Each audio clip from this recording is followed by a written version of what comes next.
শেখ হাসিনা পালায় না। বাঘের পিঠে উঠেছিল শেখ হাসিনা, সেখান থেকে কিভাবে নামতে হবে জানা ছিল না। যেহেতু নামার তরিকা জানা নেই, তাই বাঘের পিঠে চড় হয়ে দেশ শাসন করতে চেয়েছিলেন। ২৪-এর শুরুতে শেখ হাসিনার খুব শখ হলো বাঘের লেজ দিয়ে কান চুলকে নেয়ার। পিটার হাসকে রীতিমতো পরিহাসের পাত্র বানিয়ে ছাড়লেন। মহাপরাক্রমশালী হাসিনা নিজের মনের মতো একটি চিত্রনাট্য লেখা শুরু করলেন। এবার শুরুটা করলেন বয়োবৃদ্ধ এক প্রফেসর ডক্টর মোহাম্মদ ইউনুসকে দিয়ে। শ্রম আন্দোলনের রায়ের ৬ মাসের দণ্ড হলো তার। বিশ্বব্যাপী আলোচনার সমালোচনার ঝড় উস্কে দিয়ে ৭ তারিখে শেষ করলেন নির্বাচন। ততদিনে স্বৈরাচারী শাসনে আমরাও অভ্যস্ত হয়ে গিয়েছি।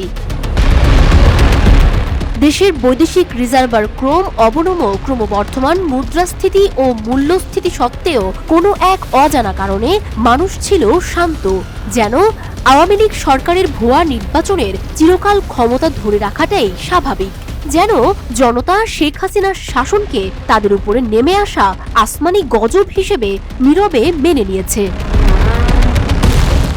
শেখ হাসিনা যেভাবে লিখেছে জনগণ সেভাবেই গিলেছে, কিন্তু না, কলম খসে পড়ল শেখ হাসিনার হাত থেকে। চিত্রনাট্য লিখতে শুরু করল অন্য কেউ। ২০২৪ শেষ বছরটি ছিল বাংলাদেশ ও বিপ্লবী ইতিহাসের এক ঐতিহাসিক মুহূর্ত। দি ইকোনমিক্সের চোখে কান্ট্রি অফ দ্য ইয়ার। আজকের ভিডিওতে আমরা সেই স্মৃতির রোমান্থর করব। জুলাই থেকে ৫ মাস দূরে দাঁড়িয়ে দেখব গণঅভ্যুত্থানের সেই দিনগুলো। চতুর্থবারের মতো শেখ হাসিনা প্রধানমন্ত্রীর আসনে। বাংলাদেশের রাষ্ট্রের সর্বোচ্চ পদধারী শেখ হাসিনা কেন যেন তবুও শান্তি পাচ্ছিল না। দেশে তো বৈদেশিক প্রভুর সমর্থন ও কতগুলো লাঠিয়াল জোরের ক্ষমতা অধিষ্ঠিত হয়েছে, কিন্তু দেশের গণ্ডির বাইরে কেউ যেন তাকে গোনায় ধরছে না। এদিকে ক্ষমতাহীন নোবেলজয়ী এক প্রফেসরকে কেউ যেন বুকে টেনে নিচ্ছে।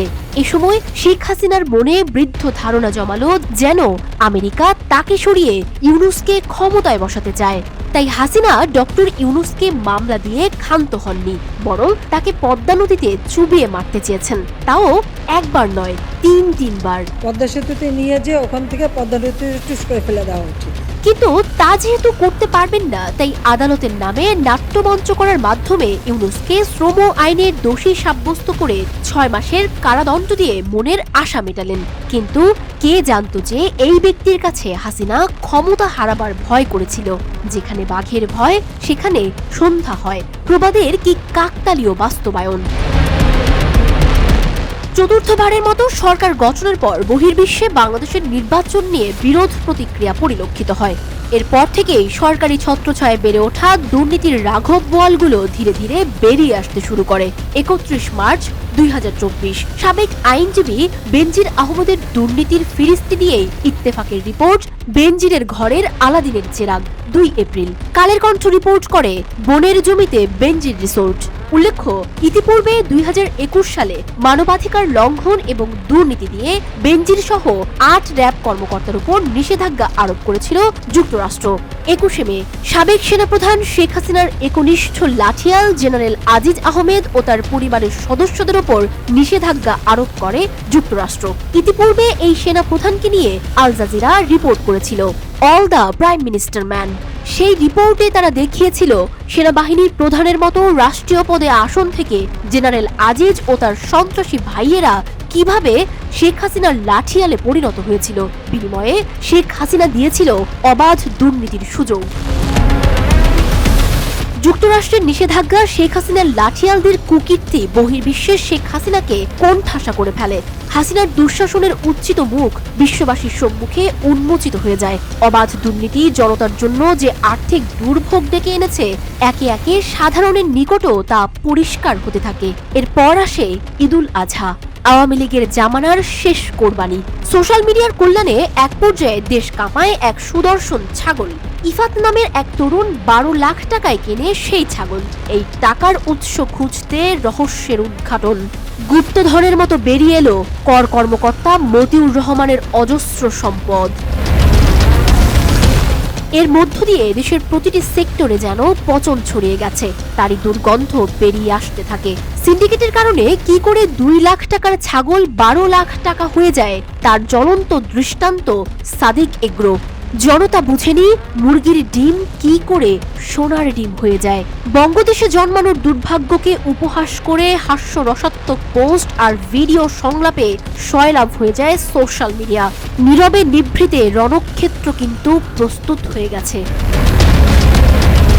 5 জুন সুপ্রিম কোর্টের হাইকোর্ট বিভাগ 2018 সালের 4 অক্টোবর কোটা আন্দোলনের পরিপ্রেক্ষিতে কোটা বিরোধী বিরোধ করে, সরকারের জারিপত্রকে অবৈধ বলে ঘোষণা করে। এরই মধ্য দিয়ে জুলাই পূর্বাভাস পশ্চিম আকাশে ঘনীভূত হতে লাগলো। সূচনা হলো কোটা আন্দোলন।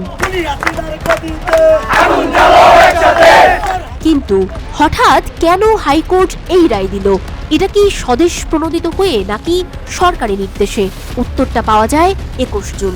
প্রধানমন্ত্রী ভারত সফর ও সেখানে হওয়ার চুক্তি ও সমঝোতা স্মারকগুলো চোখে রাখলেন। উল্লেখ্য, 10 জুন নরেন্দ্র মোদীর শপথ অনুষ্ঠানে যোগ দিতে শেখ হাসিনা ভারত গিয়েছিলেন। তার 10 দিনের মাথায় কেন তার ভারত সফরের প্রয়োজন পড়েছিল? উত্তরটা খুবই সহজ। 21 তারিখে এই সফরে শেখ হাসিনা ভারতের সাথে প্রতিরক্ষা ও ট্রানজিট চুক্তি করে, যাতে ভারতের দেয়া $500 মিলিয়ন প্রতিরক্ষা ঋণ পায়। তিস্তা প্রকল্পে ভারতকে সুযোগ দানের মধ্য দিয়ে বাংলাদেশে চীনের প্রভাব কমানো এবং ভারতীয় পরিকল্পনা বাস্তবায়ন, যাতে বাংলাদেশের ভেতর দিয়ে আসিয়ানভুক্ত দেশগুলোকে বাণিজ্য করার সুযোগ তৈরি করে দেওয়া হয়। মোংলা বন্দর রেল সংযোগ দ্বারা যুক্ত করায় ভারতীয় প্রকল্প বাস্তবায়নের লক্ষ্যে রেল ট্রানজিট চুক্তি করার কথা হয়। আসলে পুরোটাই ছিল পূর্ব পরিকল্পনা। কোটা আন্দোলনের মধ্য দিয়ে শুরু হয় সরকারের টালবাহানা। 14 জুলাই সংবাদ সম্মেলনে কোটা আন্দোলনকারীদের রাজাকারের বাচ্চাই বলে ফেলেন তিনি, যা পরবর্তীতে কোটা আন্দোলনের মধ্য দিয়ে সরকারের আন্দোলনের নতুন মাত্রা যোগ করে এবং রাতারাতি কোটা আন্দোলন সারা দেশে ছড়িয়ে পড়ে। প্রধানমন্ত্রীর উপহাসের প্রতিক্রিয়ায় ঢাকা বিশ্ববিদ্যালয় হলগুলো প্রকম্পিত হতে থাকে একটি স্লোগানে।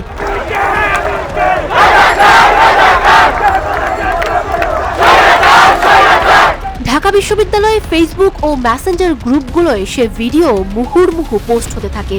এবার হল ছেড়ে স্লোগান দিতে বেরিয়ে পড়ে ছাত্ররা। মধ্যরাতে হাজার হাজার শিক্ষার্থী রাজু ভাস্কর্যের সামনে একত্রিত হতে শুরু করে। ঢাকা বিশ্ববিদ্যালয়ের গ্রুপ থেকে এই ভিডিও ছড়িয়ে যায় পাবলিকিয়ান গ্রুপগুলোয়।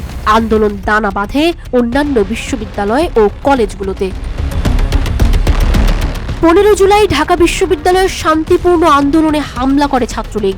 ছাড় দেওয়া হয়নি নারী শিক্ষার্থীদেরও। গণমাধ্যম ও সোশ্যাল মিডিয়ায় ছড়িয়ে যাওয়ায় সেই ছবি নিন্দার ঝড় তোলে সারা দেশে। আন্দোলন এবার ব্যাপকভাবে ছড়িয়ে পড়ে, যোগ দেয় স্কুল কলেজের শিক্ষার্থীরাও। 16 জুলাই রংপুর আন্দোলনকারীদের উপর পুলিশ গুলি চালায়, নিহত হয় শহীদ আবু সাইদ সহ আরো একজন। আন্দোলন ছড়িয়ে পড়ে দাবানলের মতো। 16 তারিখ রাত থেকে 17 তারিখ সকাল পর্যন্ত ঢাকা বিশ্ববিদ্যালয় হলগুলো থেকে ছাত্রলীগকে বিতাড়িত করা হয়। একে একে অন্যান্য বিশ্ববিদ্যালয়গুলোতে তা অনুসরণ করতে থাকে। আন্দোলন থামাতে ওই দিনেই বিশ্ববিদ্যালয়ের তাবেদার প্রশাসন বিশ্ববিদ্যালয় হলগুলো বন্ধ ঘোষণা করে। সাথে সাথেই বন্ধ করে দেয়া হয় মোবাইল নেটওয়ার্ক। 18 জুলাই শহীদ হয় মীর মুগ্ধ। রক্ত দিয়ে আন্দোলন জাগিয়ে রাখে প্রাইভেট বিশ্ববিদ্যালয়গুলো। কেবল প্রাইভেট বিশ্ববিদ্যালয়ের শিক্ষার্থীদের ওপরই গুলি চলেনি, বরং ঢাকার মধ্যবিত্ত এবং নিম্নবিত্তের ওপরও অতর্কিতে গুলি ছোড়া হয়। আন্দোলনে শহীদ হন সাংবাদিক, সেনা সদস্য থেকে শুরু করে বিভিন্ন শ্রেণী পেশার মানুষ। তবে 21 জুলাই সুপ্রিম কোর্ট হাইকোর্টের রায় বাতিল করে এবং 93% মেধার ভিত্তিতে নিয়োগের নির্দেশ দেয়। কিন্তু ততদিনে 6 শতাধিক মানুষ হত্যা করে খুনি হাসিনার প্রশাসন, যার ফলে আন্দোলন আর কোটা সংস্কারে থেমে থাকেনি। ছাত্রদের উপর শেখ হাসিনার নৃশংসতা সেই আগুনকে দাবানলে রূপান্তরিত করে। জনমনে তখন শেখ হাসিনা হটাও চেতনা শক্তভাবে স্থান করে নিয়েছে। আন্দোলন দমাতে সরকারের নেওয়া সব প্রচেষ্টাই ব্যর্থ হয়ে যায়। 2 শতাধিক শহীদ এবং 30,000 আহত ও পঙ্গু মানুষ। এত রক্তত্যাগের বিনিময়ে স্বৈরাচার তো পালালো, কিন্তু স্বৈরাচারী কাঠামো ও দেশের মাটিতে স্বৈরাচারীর দোসরদের থেকে কি করে মুক্তি মিলবে? দেশ থেকে স্বৈরাচারীর গোড়াকে সমূলে উৎপাটন করতে এবং বাংলাদেশকে সবার করতে ডক্টর মোহাম্মদ ইউনূসের নেতৃত্বে অন্তর্বর্তীকালীন সরকার গঠিত হয়। কিন্তু পতিত সরকার ও তার বিদেশি প্রভুর অভ্যুত্থানকে নাশকতা করে দিতে উঠে পড়ে লাগে। 12ই আগস্ট সংখ্যালঘুদের উপর হামলার অভিযোগে বিচার চেয়ে অবরোধ তৈরি করে জাগরণ মঞ্চ। তাদের 8 দফা না মানা হলে কঠোর আন্দোলনের হুঁশিয়ারি ঘোষণা দেয়। পরীক্ষার উপর অগ্নি পরীক্ষা হয়ে আসে ফেনী ও কুমিল্লার বন্যা।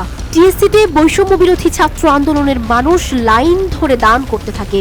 পুরো দেশ এক হয়ে বন্যা পীড়িতদের পাশে দাঁড়ায়। বন্যা মোকাবেলার পর শুরু হয় সাম্রাজ্যবাদী প্রতিবেশী রাষ্ট্রের ষড়যন্ত্র। তারা এবার হারানো আধিপত্য ফিরে পেতে মরিয়া হয়ে ওঠে। হিন্দু অধিকার আদায়ের নামে দেশকে অস্থিতিশীল করার পায়তারা চলে গদি মিডিয়ার নির্লজ্জ মিথ্যাচার। দিল্লির ক্রমাগত প্রচেষ্টা সত্ত্বেও বাংলাদেশের তরুণ প্রজন্ম তাদের সিদ্ধান্তে দৃঢ়। সহস্র তরুণ প্রাণের দায়ে পাওয়া দেশ গঠনের এই সোনালী সুযোগ কোনোভাবেই হাতছাড়া করার চেয়ে তাদের কাছে মৃত্যু শ্রেয়। যারা অভ্যুত্থানকে নিজেদের পকেটে ভরতে চায়, যারা আবারও স্বার্থবাদী রাজনীতি চালু করে পুরনো গোষ্ঠীতন্ত্র কায়েম করতে চায়, এদেশে স্বাধীনতা সমৃদ্ধি হরণ করতে চায়, তারা জেনে রাখুক এই তারুণ্যের সবচেয়ে স্লোগান স্বদেশ নয়তো মৃত্যু।